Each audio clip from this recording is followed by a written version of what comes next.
I'm Bambi Francisco with this segment of Lessons for Entrepreneurs, and I'm speaking with Chris MacAskill. He is the founder of SmugMug. He also founded FatBrain many years ago and took that company public. That's when we met. So Chris, you have a lot of experience as an entrepreneur. You've actually been an entrepreneur 3 times, SmugMug being your third. So for the Vader community, could you just offer 3 pieces of advice? And this is interesting because you're actually an entrepreneur. You're leading SmugMug with your son. And so I'm sure you have advice for him. So how have you guided him? So I think the number one thing for me is that the financial markets are cyclical. They go one way and go the other way, and the more feverish the rise, the more precipitous the fall. And no one knows when the next fall is coming and when the next boom is coming, or very few do. You might. But I've never been able to predict it very well. But what we can do is build a really healthy business model and a really healthy balance sheet so that if there isn't some buyer to rescue us before we burn up all our funds, we can stay independent and on our own. And it served us really well because in 2002 it was a pretty black time for the internet, and here we were, little SmugMug, competing against big Sony and Microsoft and everyone else in photo sharing. It seemed impossible. But with a good business model, it served us very well. We've been able to stay independent, debt-free, the whole thing. So we might be going into another tough time, and we feel financially set to go through it. So what's interesting, I mean, you brought FatBrain public. You also it was also a VC-backed company. It was, yeah. And this time around, you've decided you're going to go it alone. And we talked a little earlier about Shutterfly raising $100 million in private funding, private capital, and then raising more money in public funding last year when it went public, and you were saying that you're more profitable than they are, and you hadn't had to raise a dime. And so there's a lesson there. You didn't want to take any money.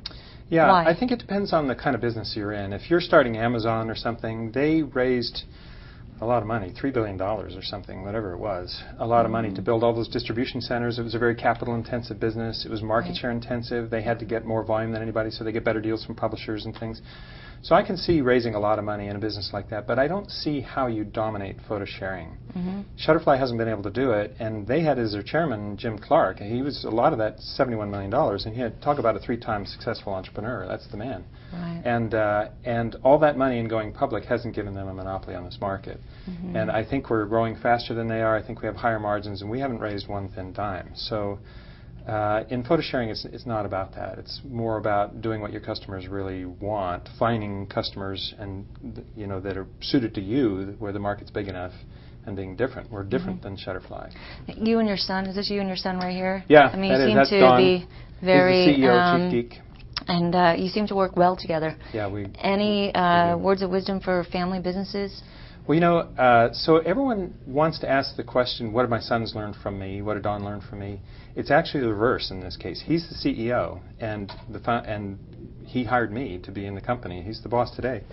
But the key thing that I learned from him is just this love of life and love of business. Do what you love and love what you do. When Steve Jobs gave his great commencement speech at Stanford, I used to work for Steve, and I was shocked because I'm a Stanford graduate, and I thought, this guy is giving a talk at my alma mater who has never been to a graduation, I don't think, ever seen cap and gown. What is this? Right. It was just like shocking. But then the speech was so great, and the greatest part of it, which Don was quick to point out to me, was when he said, in order to feel good about yourself, you have to do great work. And in order to do great work, you're going to have to love what you do. So your mission in life is to find out what you love.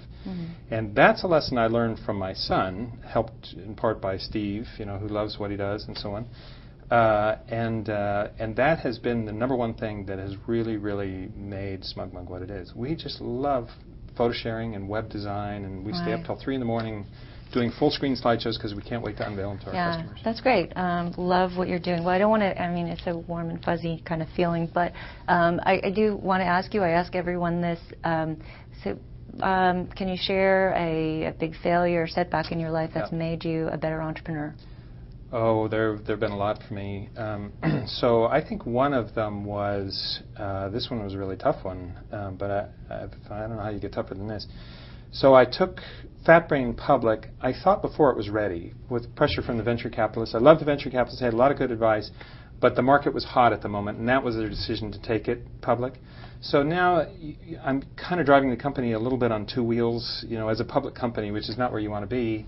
And then the cycle started to turn down. And in the meantime, my second son got dengue fever in Brazil, which is like malaria. 10% of people die from it. At least we think that's what he got. And he ended up in an oxygen tent in Brazil with the doctor calling me saying, I don't think he's going to make it. He's either got cancer, HIV, or very bad diabetes or something. I'm not sure what's wrong with him. Right. But it looks like he might die. And that call came a week or two before I was supposed to go do a road show for some periodic road show you have to do. You can't delegate that. And so then the question became, do I reveal to all my investors that I've got this, maybe fatally ill son? I don't even know what to reveal. And plus I'm in a state of kind of shock and grief. Right. And I'm trying to run a public company. If I reveal it to them, then my stock drops in half or just instantly on the news because I'll be distracted.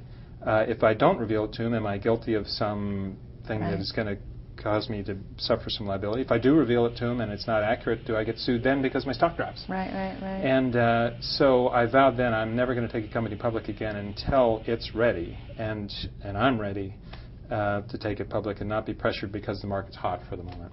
Okay. And what did you end up doing? Did you tell them? In the fog of it all, I don't remember. It was a busy time. It was an extremely busy time. I do remember, though, being half zombie-like when I was, and not myself, when I was giving the talk. I think I decided I was just going to wait for more data. Okay.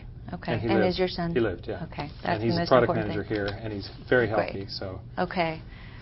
And I didn't get sued. So. Well, good. Wow. Wow, that is a major lesson. Okay, so, well, thank you so much for sharing. Thanks for having me. I've been speaking with Chris MacAskill. He is the founder of SmugMug, as well as FatBrain, as well as another company that I forgot to mention, but 3-time entrepreneur. I'm Bambi Francisco.